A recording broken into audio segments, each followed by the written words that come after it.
What's more important, a developer's right over the property it owns or the public's right to use historic lands? Good evening, I'm Kim Fisher. And I'm Don Hudson. Thank you for joining us for ABC4 Utah News at 6 o'clock. Now, that battle is over trails and some of the access roads in Alpine, and today the land battle took another turn. This after Patterson Construction, the company responsible for the Quail Fire back in 2012, got permission from the Utah County Planning Commission to build a new subdivision. But as Good for Utah's Nadia Crow shows us, some people in the neighborhood are crying foul. This is Lambert Park and the city of Alpine, just full of biking and walking trails, and this trail right here ends abruptly. There's a private property, no trespassing sign. It's used for biking, hiking, and running, and people walking their dogs and bringing their families out. This map shows all the trails that go through Box Elder South, a new subdivision about 44 acres. You can see red access roads and yellow trails that run through the new development. And the Utah Wilderness Access Foundation doesn't want those roads limited or eliminated. There is no enhancement in laying asphalt, no enhancement in laying concrete, no enhancement in increasing the number of accesses.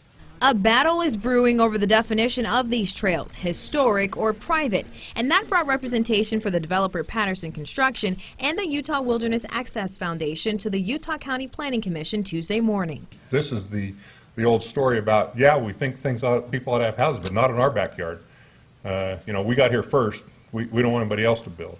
This is the lawsuit being filed against Patterson Construction by UWAF. It calls for the roads and trails to be deemed historic and for Patterson and the city of Alpine to pay for damages for closing the roads. Patterson's attorney, Craig Call, doesn't buy those claims. Because the claims are being made, then everything ought to come to a screeching halt. Nobody does anything. Ultimately, the three county commissioners voted unanimously for Patterson to be able to vacate the current trails. So signs like this one will remain, and these trails will likely be paved over with asphalt or no longer exist at all. Personally, I would be disappointed. I believe that it's not that simple of a decision for the county commission to just take the responsibility of deciding this road. Regardless of the county commissioner's vote, the Utah Wilderness Access Foundation will move forward with this lawsuit against Patterson Construction and the city of Alpine. Reporting in Alpine, Nadia Crow, Good for Utah.